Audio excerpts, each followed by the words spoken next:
Our expectation and belief are two of the most significant factor in determining the success of Generation Z students that we are leading. With phones beeping and pinging all day long, focus is becoming a lost art. In our culture, you can be the author without being an authority. So, with this quote, very good evening to all of you. Honorable Chancellor Sir, Professor S.W. Akhtar, Honorable Pro Chancellor Sir, Professor Nadeem Akhtar, Honorable Vice Chancellor Sir, Professor Javed Musarrad, Honorable Dean, Professor T. Usmani, of Department of Education, and Honorable Head, Professor A.K. Lodi. To all our faculty members, dear participants, I welcome you all on behalf of Integral University on the national webinar, which is based on Z learners.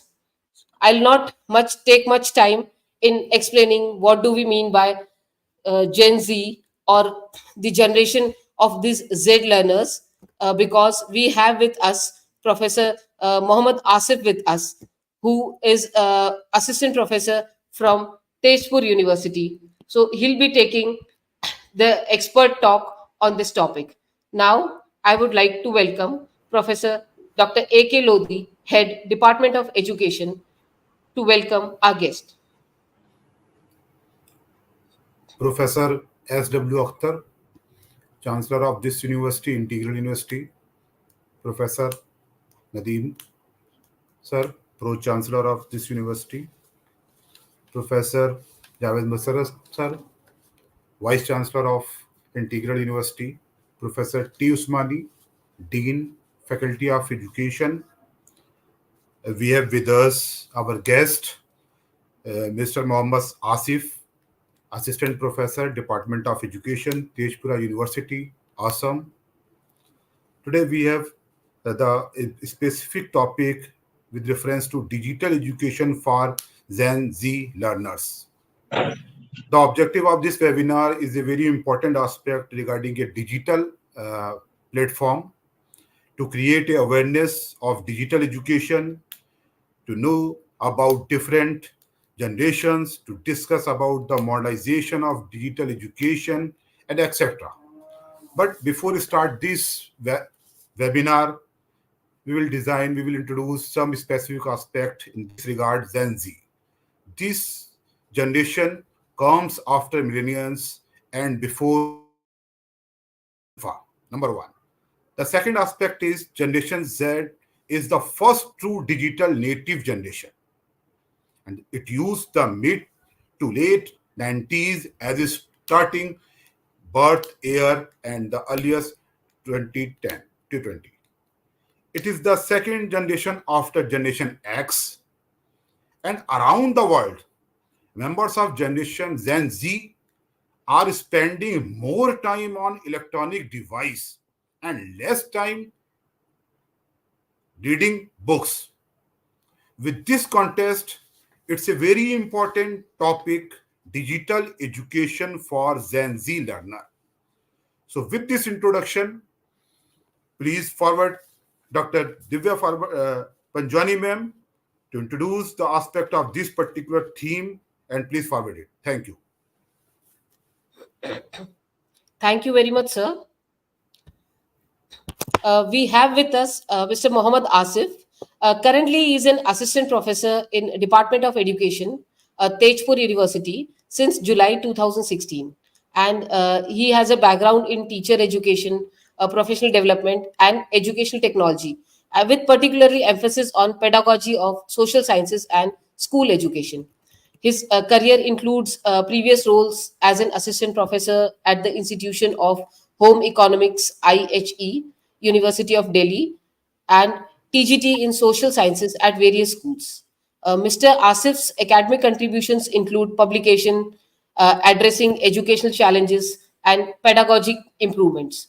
Alongside active participation in curriculum design and administrative roles at Tezpur University, he has also demonstrated a comprehensive engagement in the education sector where he is working presently. So, with this, along with me, we have Dr. Manisha Singh also, We and Professor A.K. Lodi and our whole department is there on the YouTube. We welcome you wholeheartedly for this lecture. Sir, you can start. Thank you so much, ma'am. I hope that I am quite audible. Yes, sir, absolutely. Okay, fine. So, a very good evening to everyone. And first of all, I must thank to you, your department, and the university for giving me the second opportunity. Basically, we have interacted in the other program that you have organized in support of your own department and the university. So, I'm quite happy to be the part of this event again. And I must be thankful to your Vice Chancellor, Pro Vice Chancellor, Chancellor Sir, as well as your Dean, Head Sir, and your whole team to organize this particular talk. Sir, Head Sir has given a very good introduction that has set the discussion or the path to the discussion for me. Is my screen visible to everyone?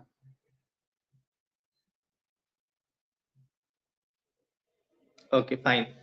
So yeah, as the topic has already been announced, and I am also going to talk about this digital education for Gen Z learners. Digital education is not a very new thing that right now we are going to talk about, but very important is this Gen Z learner. So we can see that this is the focus on very specific categories of the student or the learner whom we are going to take in our discussion and related to which we are going to talk. So this is a very special focus of our discussion along with this digital education. So I just want to share some of the points, some of the key points that we are going to discuss. This is the outline of the discussion, and one by one we are going to talk about all those things within the given time period. So I would like to talk half an hour, 45 minutes at max, and then I would like to have questions from your side that will be more engaging and that will be more interactive kind of session. So the topics and its relevance, some of the things Hetzer has already highlighted. We will talk more about it, and then who are these Gen Z learners? What is the concept of digital education, and how we connect these two concepts? One is the Gen Z learners, and another one is this digital education. And then we start one by one to talk about all those things. Here, when we talk about this topic about this digital education and Gen Z learner, there are so many things that make it very important. And one thing, like I have just mentioned 3 points here, just giving an overview of the topic, just an introduction of the topic. But one thing, that is knowledge economy. You see now, if you look at the history or the development of economy over a historical period of time, we know that at the very beginning of the human civilization, we all were there in the agricultural mode of economy or agricultural mode of production, where most of the people were involved in the agricultural occupation. From there, we moved to the era which we call the feudal era and all those. And then finally, we are in an age, in an era that we call the age of information or age of knowledge. And from that age of knowledge, the social change that happened, also we are living in the era that we call the era of knowledge economy. And this economy that is based on the knowledge and the information, that is very much shaped by the technological advancement. So the whole society, the whole economy that we are the part of, that all is shaped by the technology and technological advancement. And that's why this digital education and the group that is the target of our discussion, that is Gen Z, they become important, because how they are living, they are leading their life, and how digital education can help us to transform the society and the economy. That is the big question in front of us. And on everyday basis, in all educational institutions, we are dealing with this question, and we are trying to play our role. So I hope that this today's discussion will be a kind of help to us to understand and to interact more about it. I have just set and formulated some of the objectives for our discussion. So these are the few that you can read on your own. So I will focus on explaining the concept of digital education. We will try to see that what are these behaviors of Gen Z learners, and what are the different ways in which we can design and we can effectively implement digital education, and also the challenges, because we still talk about this uh, the digital divide and so many other things that are the part of our discussion about the technology based education, technology led learning process. So that also will come into our discussion. Now, how to understand this Gen Z learner? Professor Lodi sir has already mentioned some of the things, and this is an expansion of that idea. So we see that this Gen Z, or before we have Gen Y, Gen X, these all generations, which were denoted by some letters of the English language. So they all represent different time period, they all represent different tendencies, and also after Gen Z, we have reached the another category of the people, another category of the learners, whom we call the alpha, to generation alpha. So we have reached that level also, where the alpha generation exists, and we are moving, because the technological development is so fast that generational shift is taking with much pace and speed. And that's why in last 1 century, if we just take that time period, in last 1 century we have seen these four generations. And before I talk more about this Gen Z generation, we actually need to understand some of the broader thing about this generational shift that has taken place. I have just mentioned that this Gen X, Gen Y, and Gen Z, and Gen Alpha, these four generations are there, and in relation to them, we can understand better this Gen Z. So if you just look at in very brief the time period of these four different generations, you will see that Generation X, that was during the time period of 1965 or 80, then Generation Y around 1980 to 96, Generation Z. It's not the very fine distinction, but yes, the way different scholars have tried to talk about it and try to differentiate these different categories, they have just tried to give a particular date and time period. So Gen Z, that belongs to just beginning of this 21st century until 2012, and then after that Generation Alpha starts. And you can see, if you just want to understand very basic difference between all these different generations. So when we try to understand Generation X, they were the group of people who were considered as independent and resourceful. Generation Y was tech savvy, they are tech savvy, collaborative. Generation Z, we describe them as digital natives. We will talk more about them. And Generation Alpha, that is very much highly immersed in technology. So these are the some distinction that we can make among these all people, among these groups and generations. And we will focus now more on this Generation Z. So what are some of the characteristics that can be defining features of the Generation Z? And they have so many other names also. For example, they are called I generation. So this is iPhone and these all gadgets that we all are very much aware of. Then Gen Tech, online generation, and Facebook generation also, because this was a time period that Facebook got quite popular. And now we have moved from Facebook to Snapchat and all other different tools, TikTok and all those medium. So why I'm just mentioning them. I don't have any particular meaning about it, but I'm just mentioning them. And then I have just mentioned that these Generation Z, they are digital natives. Basically, they have grown up, they are nurtured, with the technology, and they consider that technology as an integral part of the human life. They are tech savvy, very much dependent on internet, very much getting benefit of that particular technology.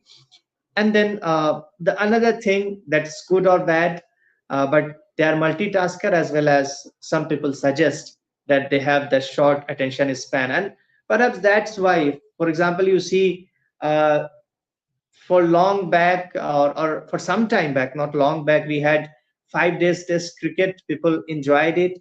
Then we moved to 50 overs one day matches. Now we are in the 2020 match, and we don't know when the shift came and our attention span become shorter and shorter, and we move to some other kind, another format of the game or the cricket. So these changes that are taking place very fast. Technology is one of the crucial factor for bringing all those changes. And then they have preference for visual and interactive content, because we all are nowadays surrounded by these visuals, and anything with which we can interact can be a point of attraction for us. Now, when we talk about these learners, Generation Z as learners, so also this group has certain learning preferences, and they have their own way of doing the things, and generally this is reflected in generational gaps. So the way we have learned, the way we have been taught may not be suitable for the present generation, and that's why we need to understand what kind of learning preferences they show. So for example, one thing that is becoming more and more common, for example, if you go to swam platform, you will find there are different types of programs that are available there, and some time bound kind of program, but another types of program or other types of program that is self-paced learning, or self-paced programs, that is their self-paced MOOC programs. And then a lot of emphasis is there on collaboration and social learning. So you recall this social constructivism, Vygotsky, and they all talk about this collaboration and social learning, and what role do they play in teaching learning process. So, and we are also trying to implement in the teaching learning process nowadays. Then this instant feedback and gamification. So you see that for some time back, like 10 years, 20 years, academic activities were considered very serious business. But now the present generation, they want that they can enjoy also, and that's why learning and fun, that is becoming more and more central aspect of our education system, or it is advocated. For example, Professor Yashpal, and he has talked about learning without burden, and then in CF 2005 that talks about learning and fun, and that's why on the basis of the recommendations that NCF 2005 has made, and the position papers that came 2006, they all have advocated about the learning that should be joyful. So this joyful learning that is becoming the part of our education systems, it has came somewhere from this characteristic of Gen Z learning, and their learning Gen Z generation, and their learning preferences. And then also it is not one single method that may be suitable for them.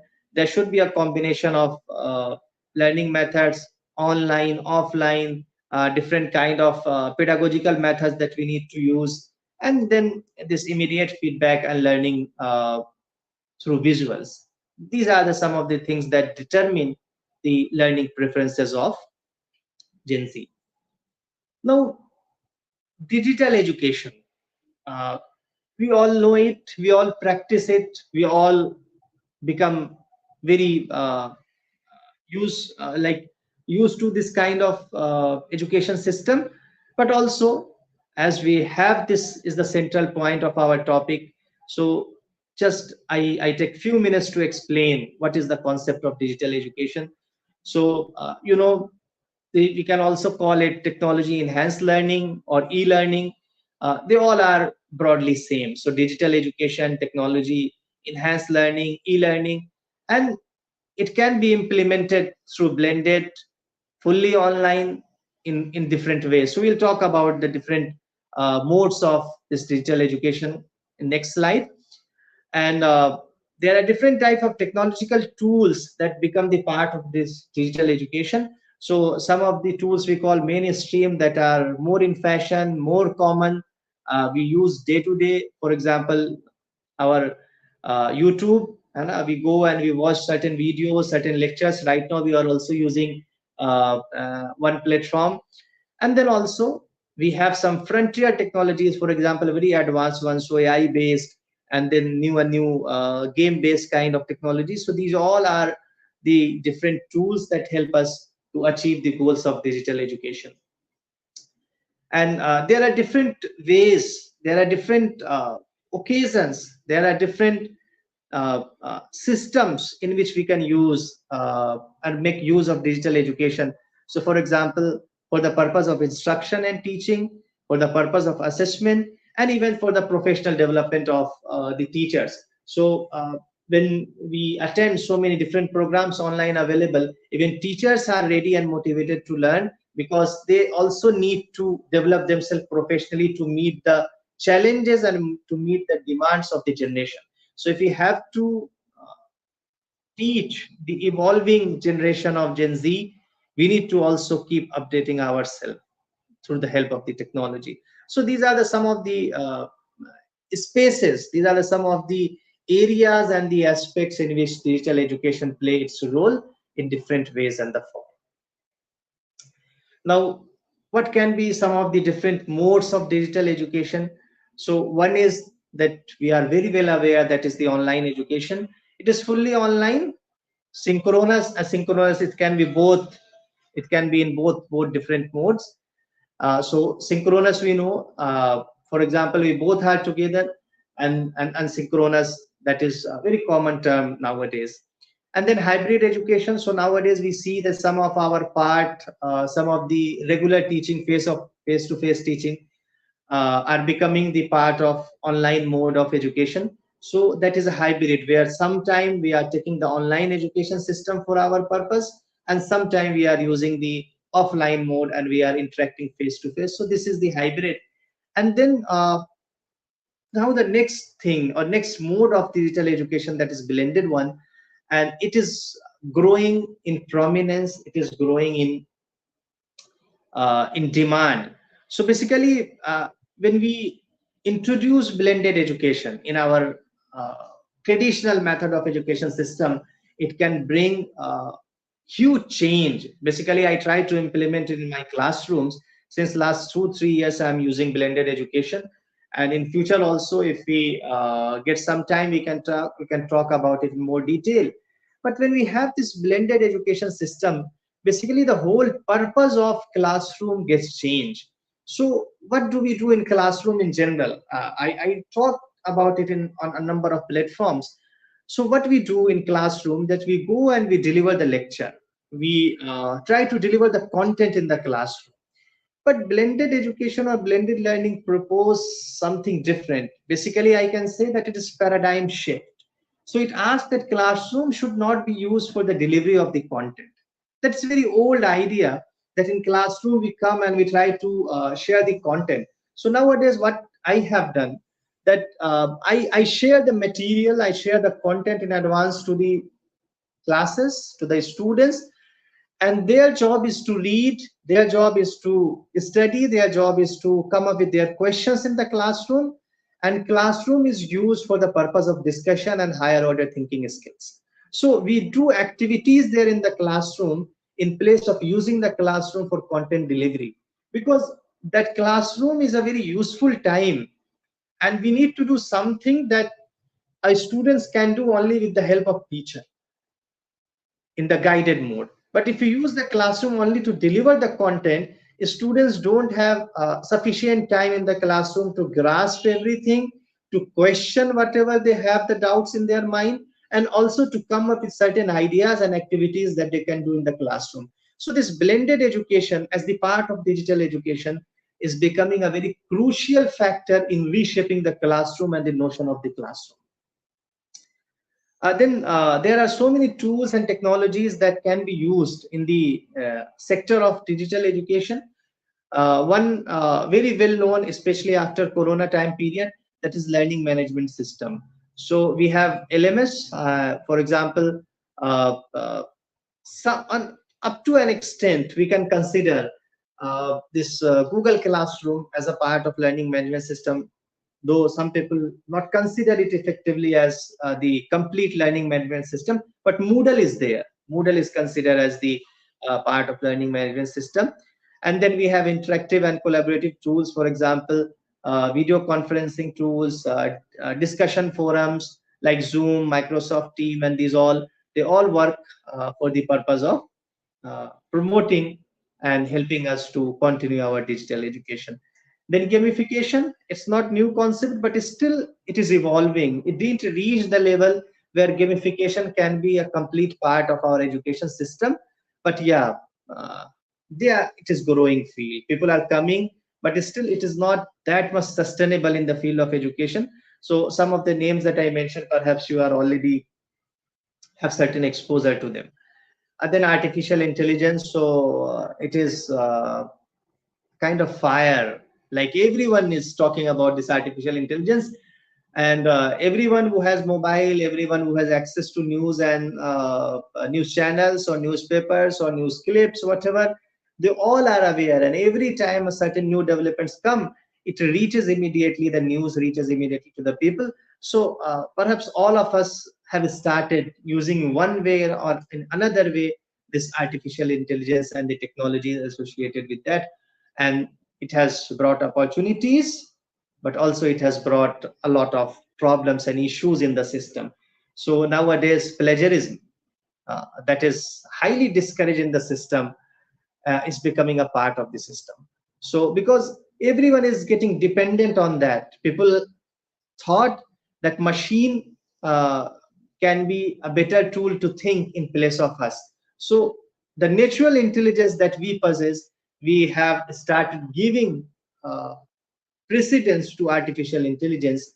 uh, that is the scenario that is coming, and perhaps in coming times, very soon, we need to think more seriously about it, and we are going to face some bigger challenges more than we are seeing right now, because this is not the final stage of artificial intelligence or the culmination of artificial intelligence.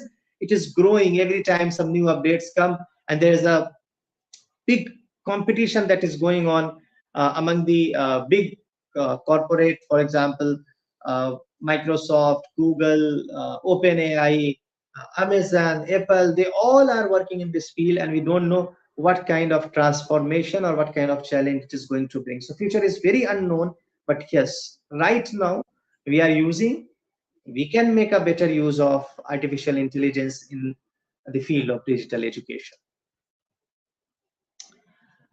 Now, this becomes very important.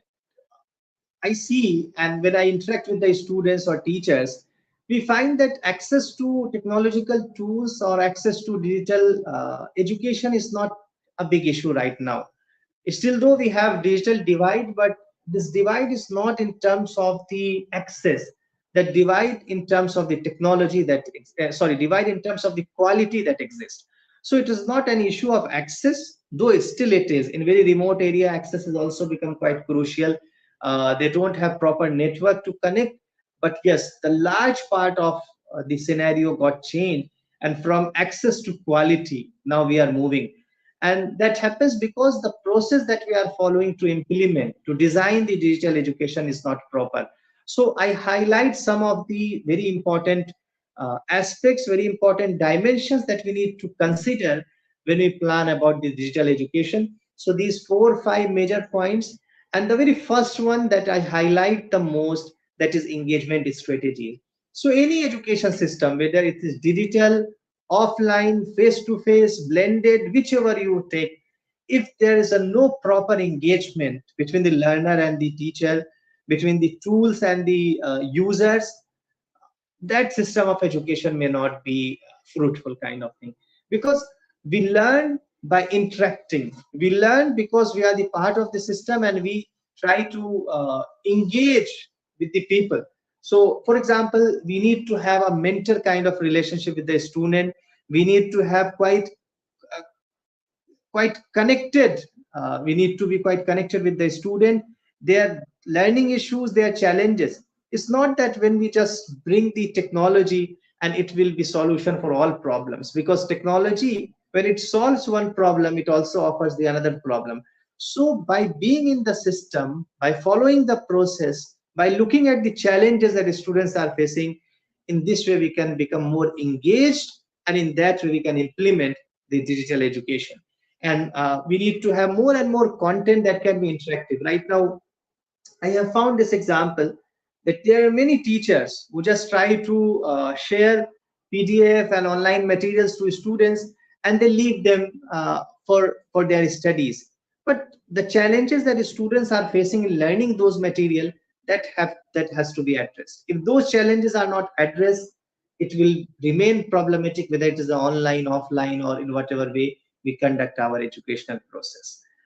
Then personalization. So that is a demand of Gen Z, and that is a very relevant and justified demand, because now the way the different fields open, the different opportunities open, we may not have the same kind of education system, one size fit all for everyone.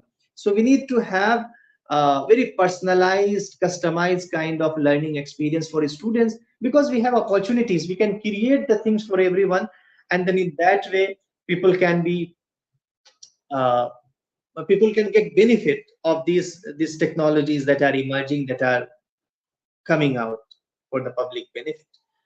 And this again, I would try to highlight and I would try to emphasize, that is collaborative learning.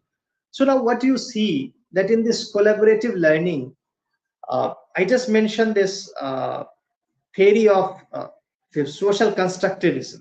So what it suggests? It suggests that when we try to learn, so there are very few instances that we learn alone. Most of the time we learn when we are staying, working in the group. So that's why you see that there are so many students, there are so many teachers who read a lot, but until unless they come to the group, they discuss it, they challenge, they get challenged about their ideas, there are little opportunities to learn more about it. Knowledge is not just about the collection of information. That's not the knowledge development.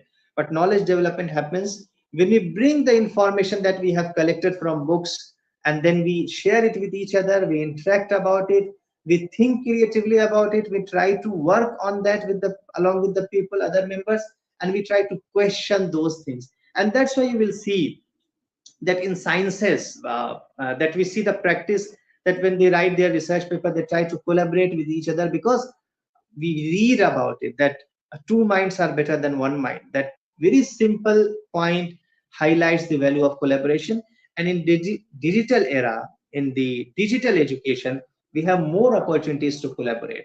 And that's why you will see that earlier the competition was the major focus of the society, that everyone was competing with other, to get more and more resources, to get more rewards, to get more and more opportunities. But now the new term has replaced this competition, that is collaboration. So you will see the big companies, that you will see that will appear that they are competing with each other, but actually they are bringing more and more project to collaborate. For example, let's take the example of artificial intelligence. So what happened, you see that Microsoft also brings their own product related to artificial intelligence. So Microsoft Copilot and all other things, that Microsoft is integrating a lot of artificial intelligence technologies in its system. For example, Microsoft Word, Excel, and all those. And then on the other side, that is OpenAI, which has brought the Chat GPT. But when you will see that in the project of OpenAI, that is owner of Chat GPT, Microsoft has invested hugely. So on the one side, Microsoft is trying to dominate the market by its own product, but on the other side, it is also giving funds to its rival to grow. So what happens nowadays, it is an era of collaboration, but actually in our education system, we don't focus much on that. It's not only about the teachers, but the students also. They don't want to share the notes with each other, because they think that by sharing the notes they are losing the great treasure, or they are losing something that is very secret. There's nothing as a secret. Everything is there available to the people. So in place of keeping things secret, if we share to each other, we will learn better. Not only in the academics, but outside academics also, this collaboration works well for everyone who gives it value. And then assessment and feedback. So I just mentioned that there are some occasions teachers just provide the PDF or the reading materials or the video links, and they expect that students would learn. So that may not happen. We need to engage with the students, and also we need to assess them. Assessment not only in terms of marks, but we know now we define assessment in terms of assessment of learning, assessment for learning, and in that way should be uh, assessment should happen so that the students can be provided proper feedback. They should be given the feedback for their personal and professional improvement. And feedback nowadays, opportunities are there that we can provide the quick feedback.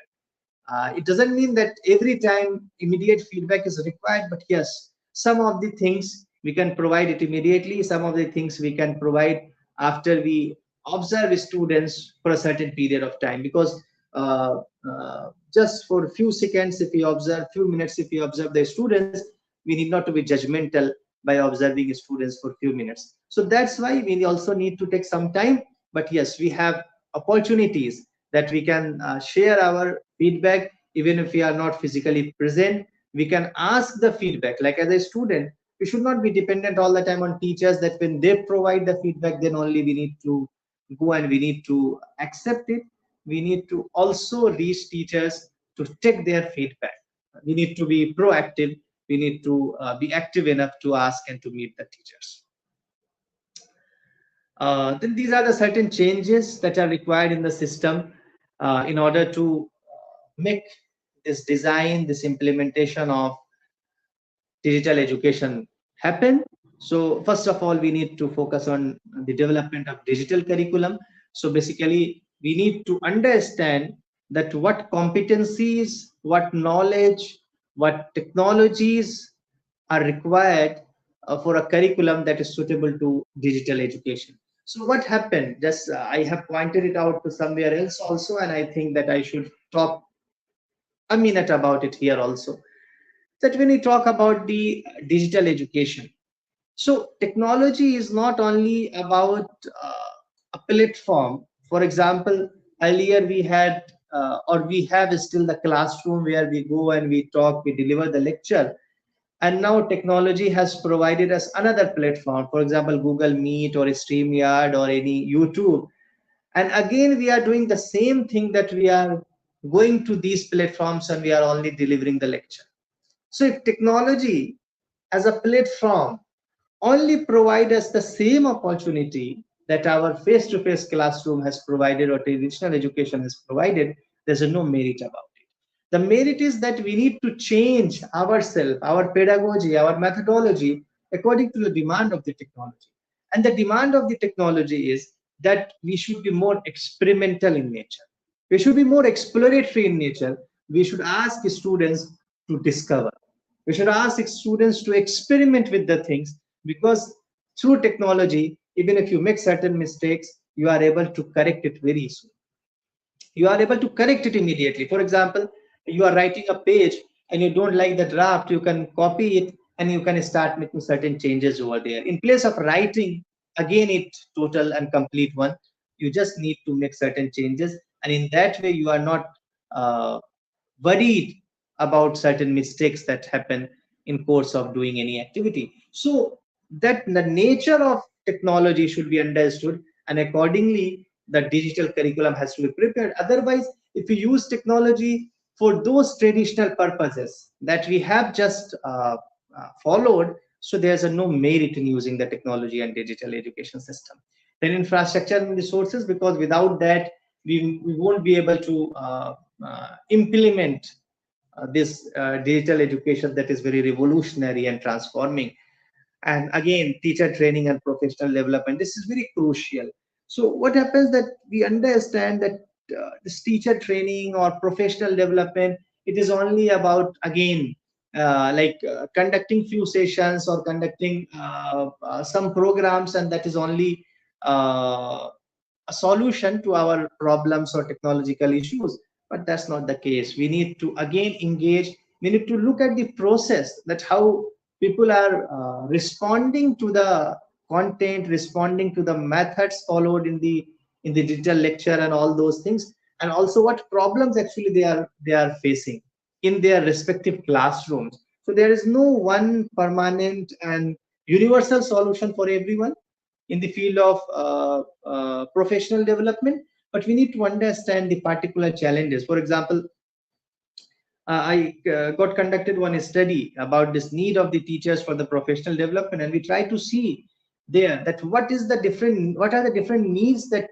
teachers have, and regarding to which we need to provide the professional development. So there can't be a universal uh, system, universal solution for all the problems that teachers face or for all the improvements that teachers need. And then interactive and collaborative learning platform, we have just talked about it a few minutes ago. Then personalized and adaptive learning, already you know. And these are the points that already we have seen. One is this policy and governance. So actually, again, there's another work that currently I'm guiding about this policy and ICT policy. So we just try to see that how a favorable policy is needed, policy that is supportive to the cause of digital education, and it is supportive to the interest and issues of the education, teachers, students. That kind of policy is required, and we need to continuously monitor and evaluate. We need not to just implement something and then we think that things will work. That never happens. That never happens. In any case, in any field, that doesn't happen. So we need to have a mechanism for monitoring and evaluation. And monitoring doesn't mean a surveillance. Sometimes when we try to monitor people, we just try to curb their autonomy. We need not to curb the autonomy and independence of students or the teachers or the administrator, but we need to monitor so that we can uh, be very vigilant about some problems that occur in the system, and we can solve it without fail. So that monitoring is not surveillance, but monitoring in the positive sense. These are some of the challenges that are the part of digital education system. I won't go to talk much about it because I also need to have some time for the discussion and the question. So, but these are some of the problem. Digital divide I already mentioned, and the screen fatigue.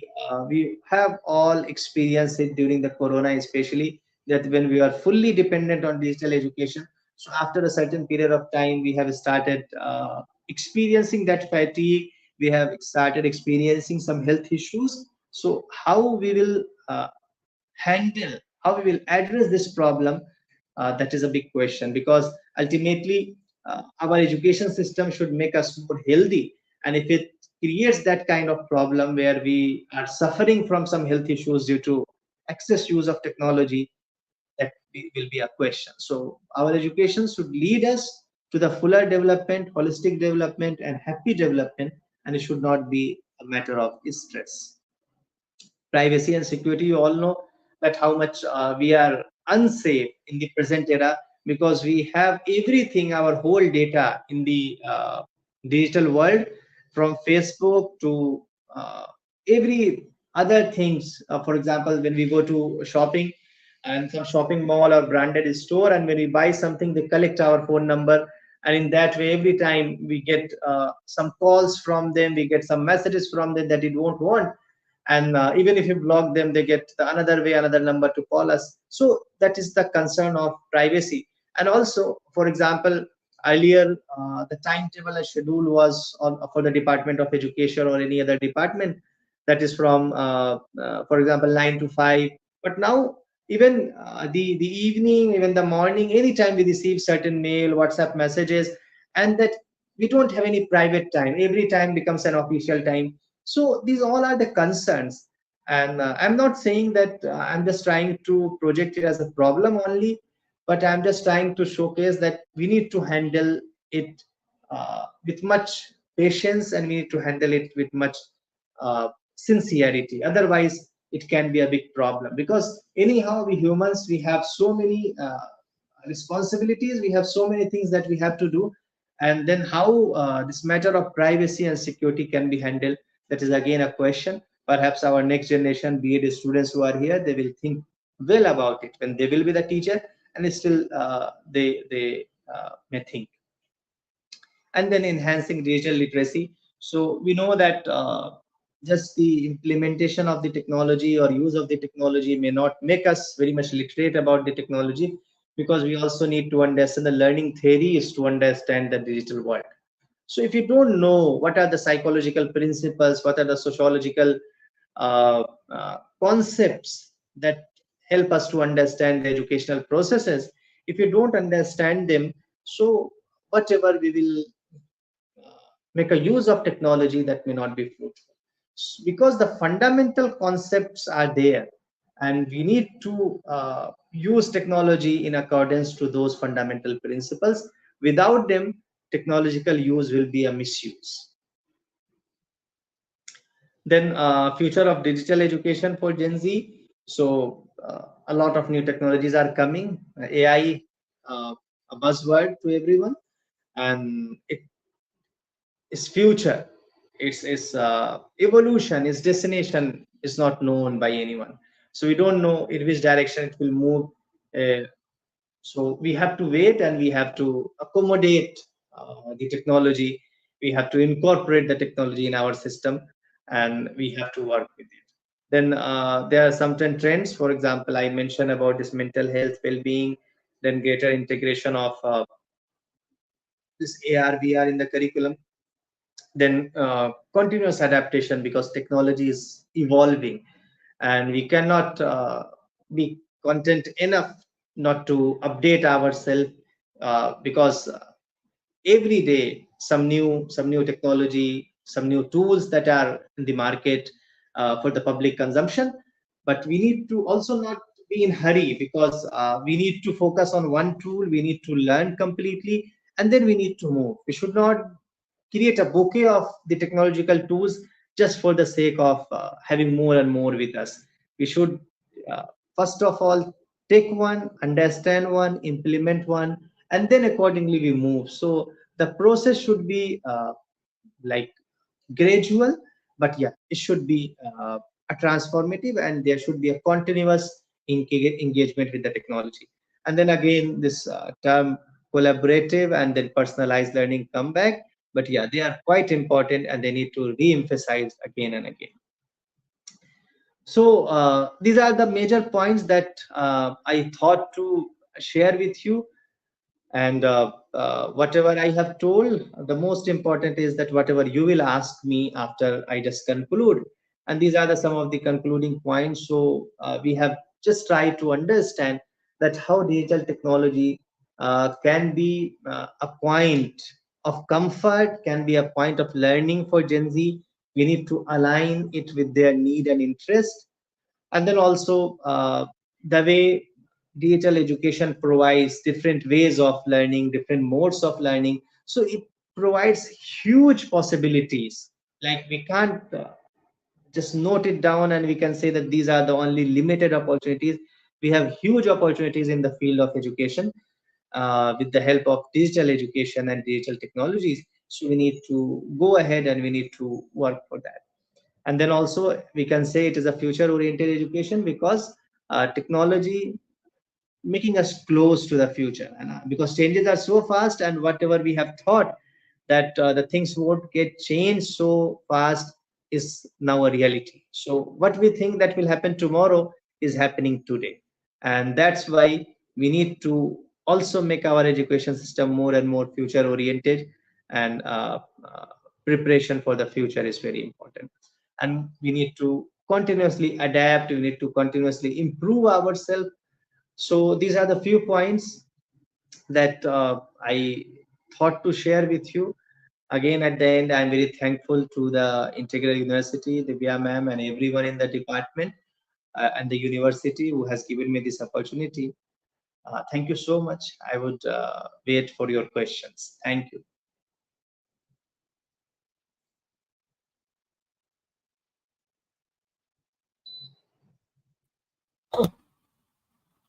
Participants, If you have any question, you can post. Yes, we have question from. First question was from.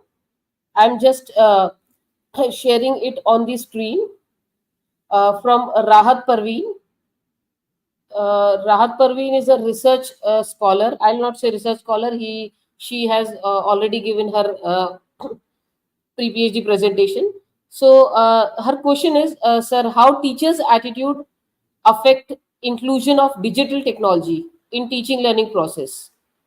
Okay, so it's very nice question, and you see it reminds me of the point that is talked by Kothari Commission, that teacher is the one who shapes the destiny of the nation. So basically, it's a teacher because whichever the technology, for example, NEP has come, and now NEP has to be implemented. Who will implement? It's not the policy maker who will implement, it's not the administrator who will implement, it's the teachers who will implement the technology in the classroom. And that's why the attitude of teacher is very, very important.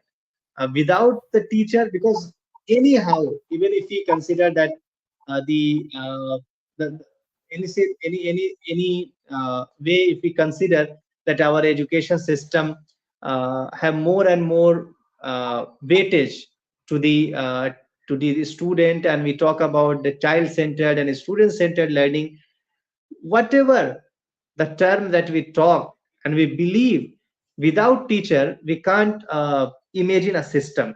And that's why when sometimes people have this fear that whether technology is going to replace the teacher, always it is reasserted the fact that without teacher there won't be any education, and without the teacher's attitude, again there won't be any inclusion, and again there would be any digital literacy that can be promoted. So teacher is the central figure. Even if you read NEP, they also talk about there's a teachers who have this power to shape the classroom and to implement NEP and to implement the digital literacy and digital technology as you have asked. So this is the point that I can present.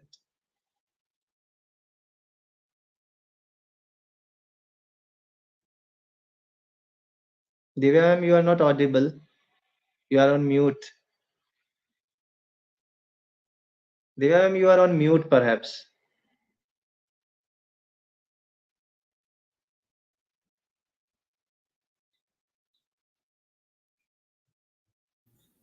Okay, the next question, a very heart-touching question from Uh, one of my colleague, Dr. Sania Kulsum.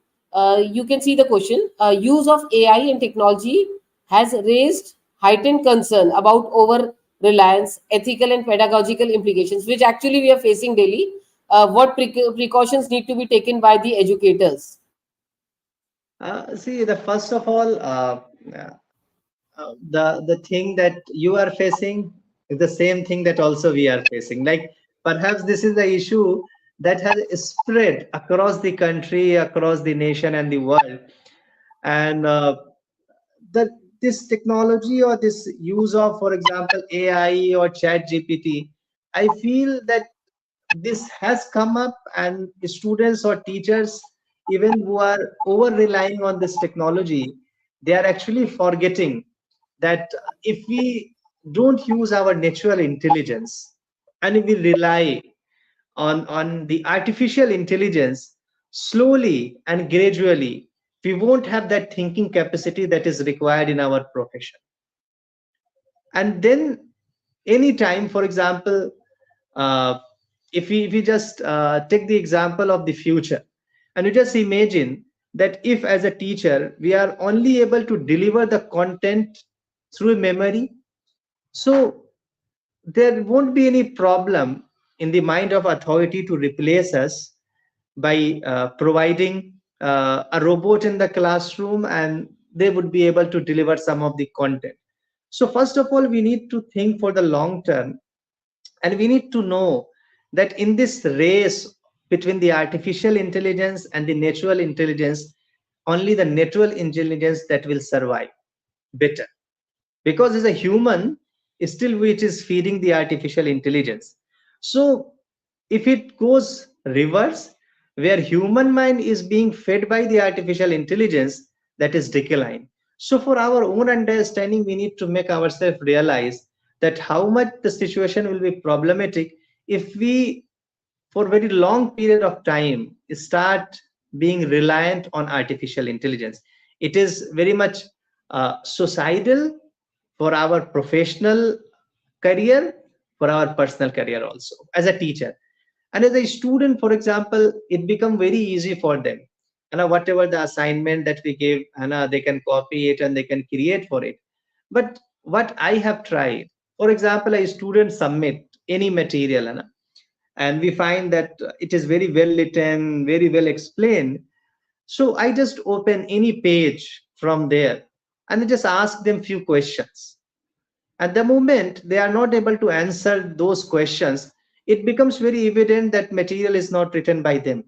Because on the one hand, if writing and explanation is so good, on the other side they are not able to explain it to you. It means even without any other technology, even without any other for example, any other tool, we can understand that material is created by uh, not by a student but by some technology. So that's why whenever someone submits anything, and you just take 1 or 2 minutes to ask the thing, and if they are not able to elaborate, explain, it means they have uh, created it by using some artificial intelligence and technologies. And when you will start returning them, when you will catch them in that way, slowly they will also understand, yeah, this method won't work. Because if they haven't developed their own understanding, they may not be able to present it to you. And when you will return it once, twice, or you will ask them again to go and get prepared and come again, slowly they will leave this habit. So first of all, you need to be vigilant. And without just we should avoid submission from the students whatever they bring. At least we need to have 1 2 questions on that basis. For example, we have old practice of conducting viva. And so if things are there where writing comes from artificial intelligence, Viva may not be given by the artificial intelligence. Viva has to be given, Viva has to be appeared by the natural intelligence. So in that way, we can have more focus on those aspects that cannot be compensated by artificial intelligence. And in that way, we can handle the situation of the over reliance on this artificial intelligence.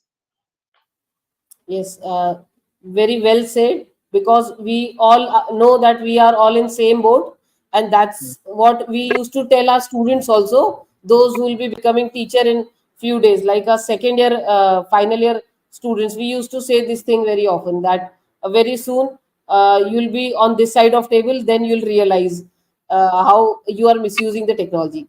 We are having next question from Subhamita Paul.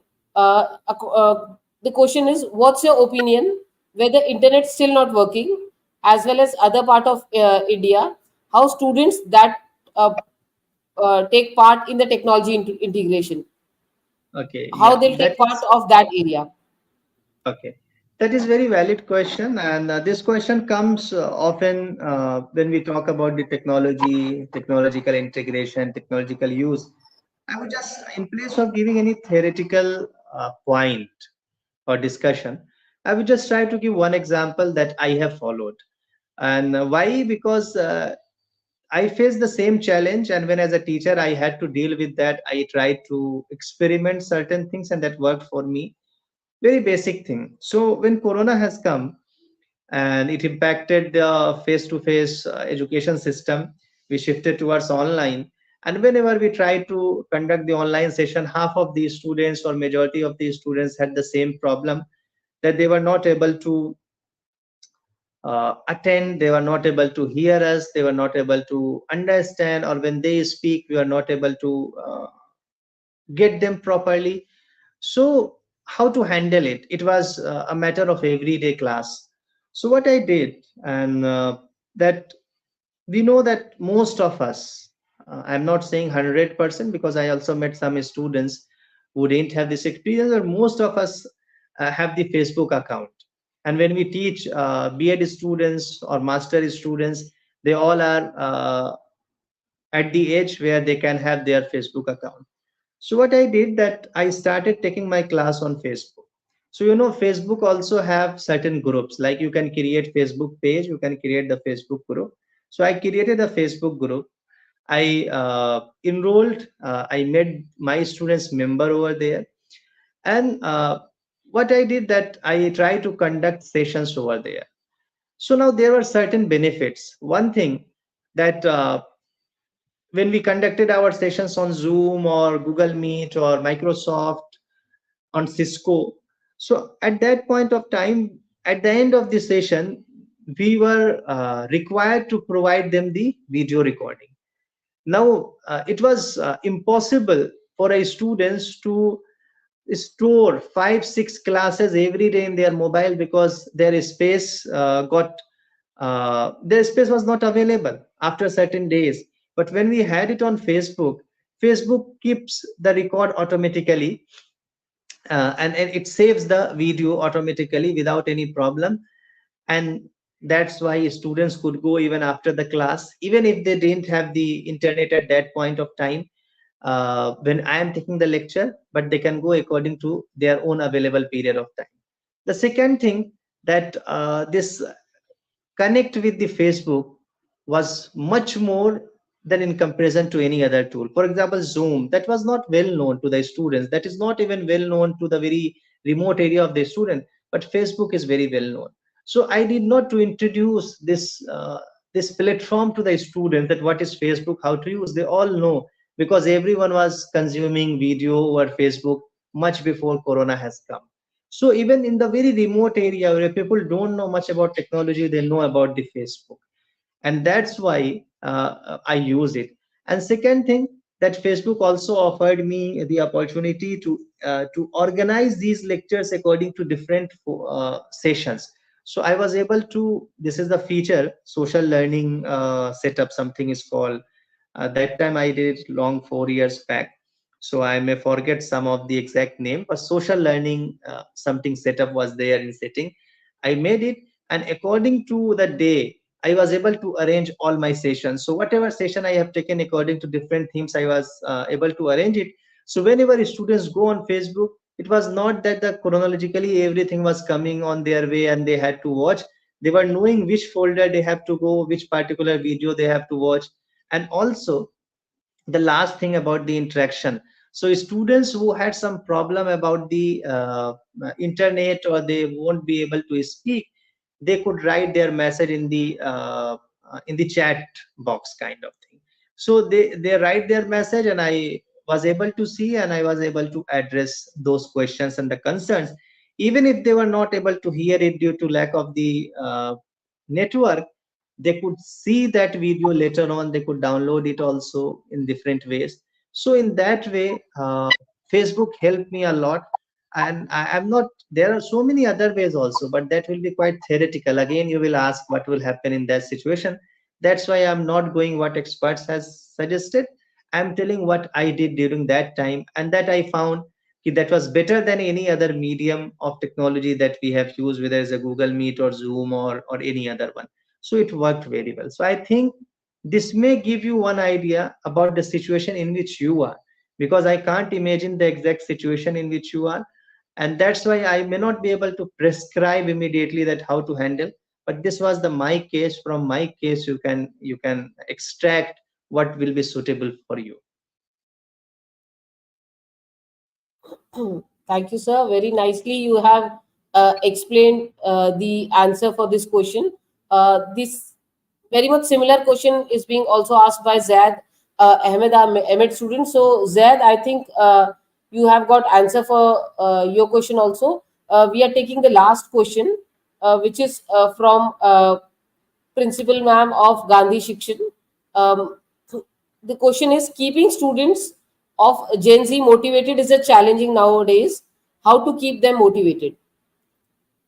Okay, yeah, that is the real challenge, ma'am.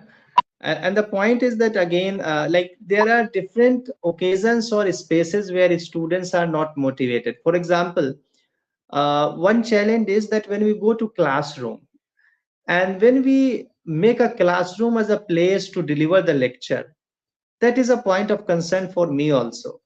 What I feel right now, when I was mentioning that I conduct nowadays my class in blended mode and use more and more flipped classroom. So for long back, even before Corona, I was thinking about it, and post Corona, I have just changed my class completely.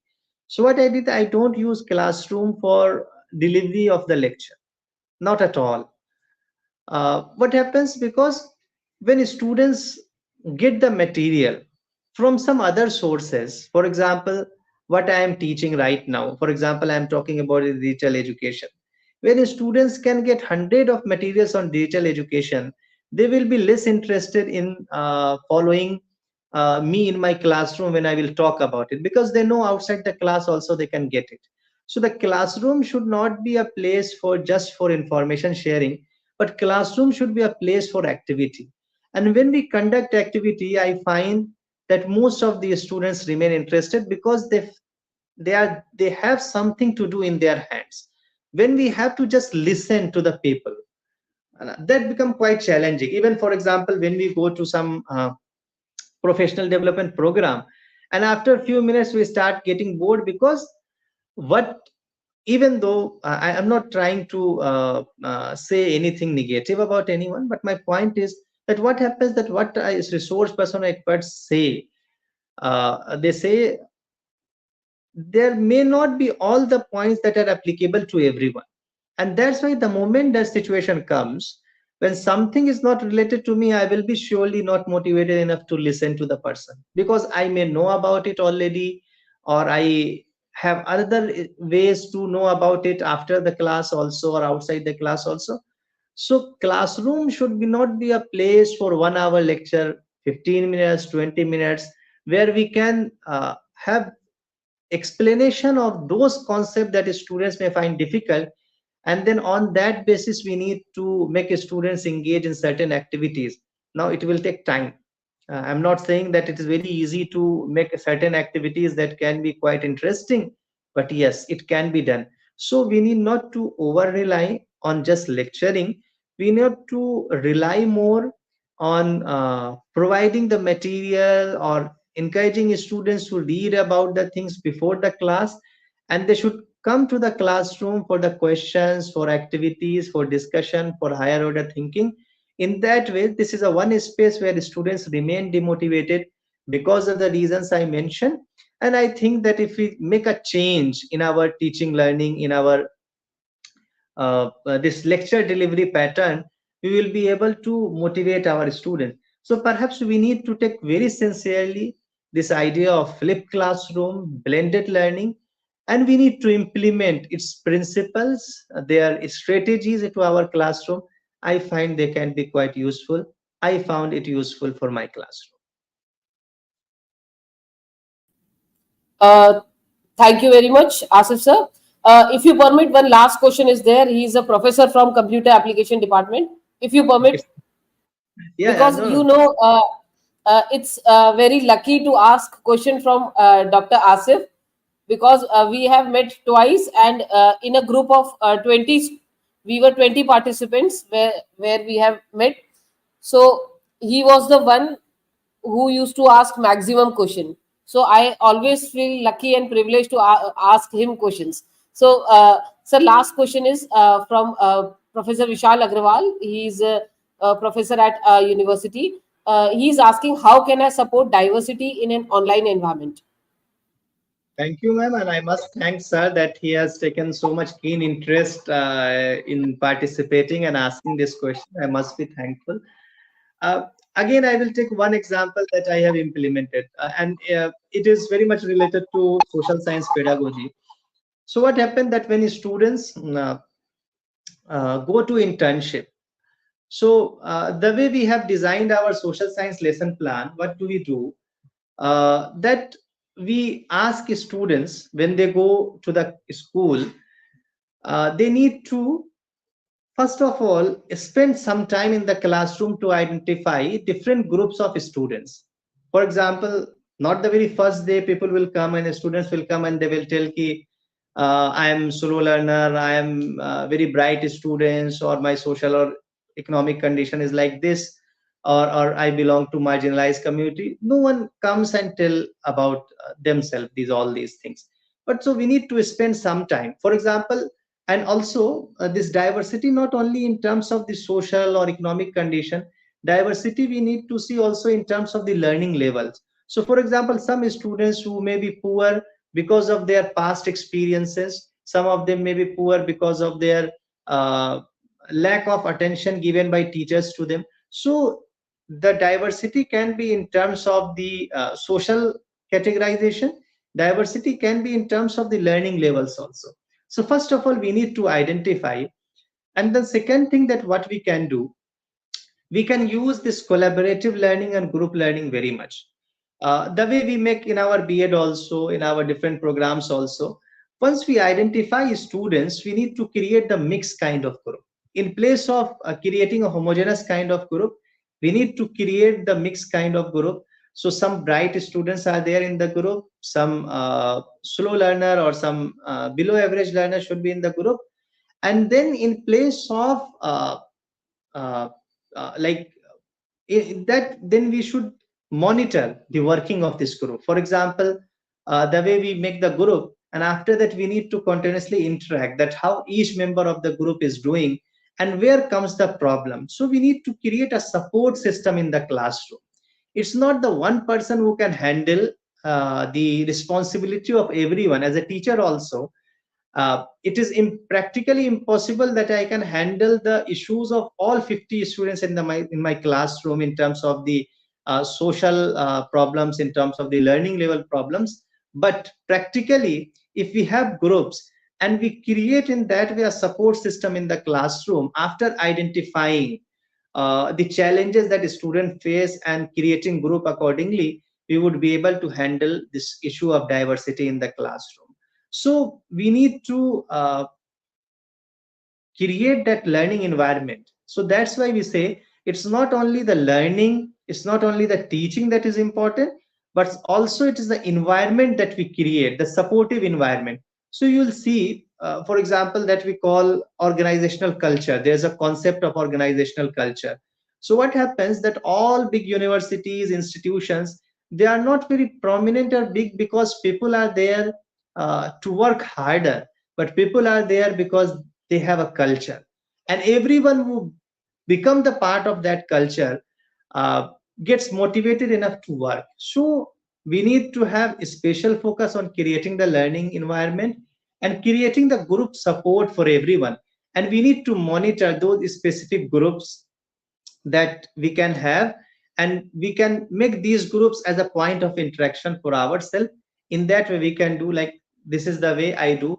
Because when we will go sometime individually becoming very over ambitious and we try to focus on all students one by one, so our classes happen for 1 hour 60 minutes, how we can give sufficient time to everyone. But when we divide the whole group into five six full class into five six groups, and after that we see them as a group and try to understand the dynamics of the group, how each one of them are supporting, we encourage them to support each other, and then we monitor them for a sufficient period of time, the engagement that I referred again and again. So that happens, then we would be able to handle diversity better in comparison to any other method.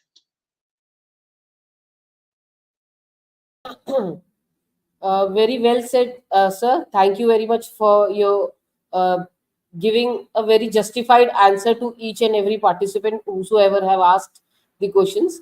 So, as you said that you like we got the participants from different faculties, even students from different faculties have participated in our program. uh, Plus participants were there from different cities, like from Punjab, Ahmedabad, Aligarh, Alwar, Andhra Pradesh, Assam, Bagpat, then from Bareilly, Uttar Pradesh.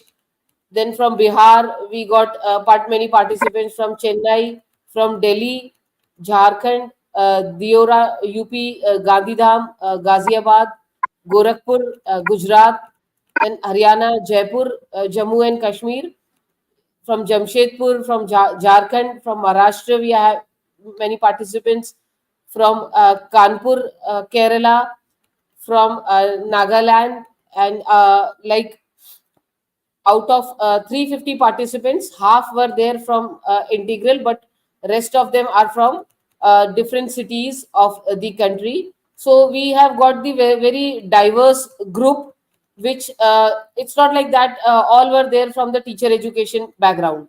Many were there from this computer applications. Few of them are from pharmacy also. Those who are interested in teaching pedagogy and all such stuff.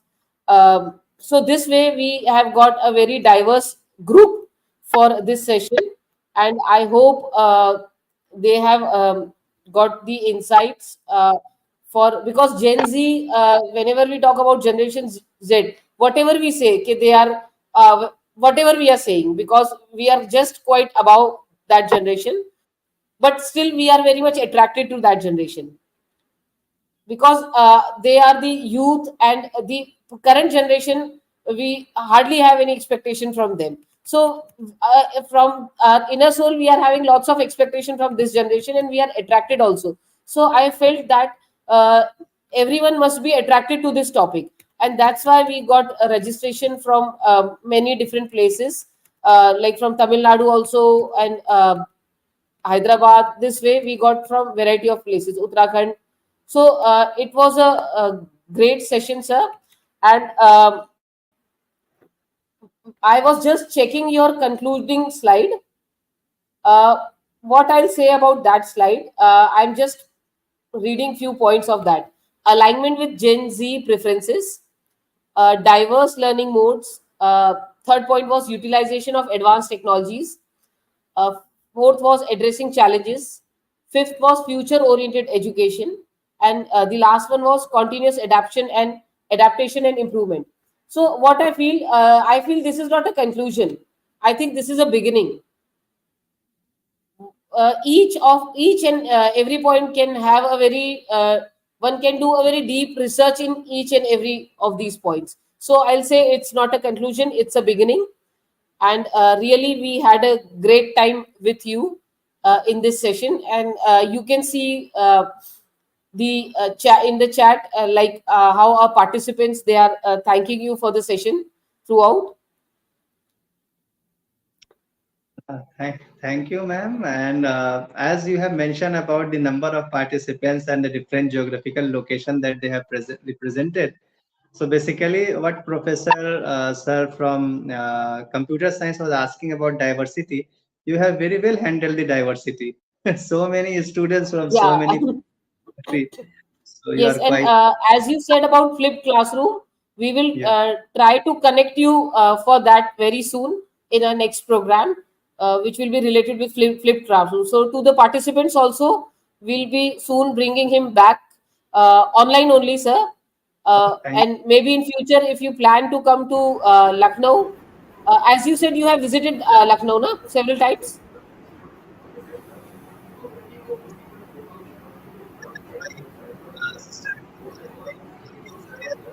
I think,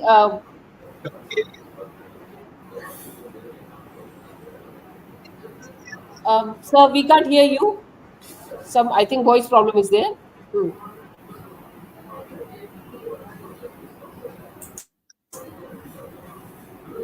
Okay, over to head, sir. Mohammad Asif Saab, no doubt it's a wonderful session. It's a wonderful session regarding on the behalf of various aspect in Gen Z, digital aspect, as a form of good speaker, as a form of good listener, no doubt, after all. But it's a good thing about the matter of digital education with reference to our teacher education system. On the behalf of this particular participation members, which is referred to some specific question, which is directly related to your specific ideas, your specific slides. I think it's a good and very, very nice presentation, sir. Thank you very much.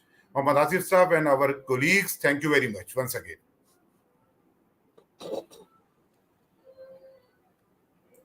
So, hope to see you soon, sir. Uh, Hmm. Please be Tha- word of thanks. Please provide word of thanks. Dr. Manisha Singh, some few words. A very good evening, everyone. Dr. Mohammad Asif, sir, a very enlightening session. We all enjoyed it thoroughly. And this question round was very enriching along with your the complete session. And you actually, entertain each and every question very nicely.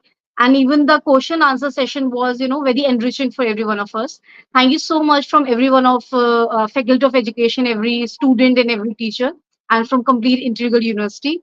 We are very, very we convey our gratitude to you. Thank you so much, sir. Thank you.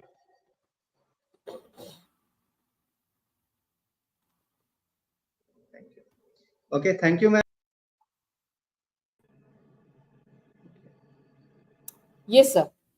Okay, thank Thank you. you very much. See you soon, sir. Sure, sure. Thank you. Bye bye.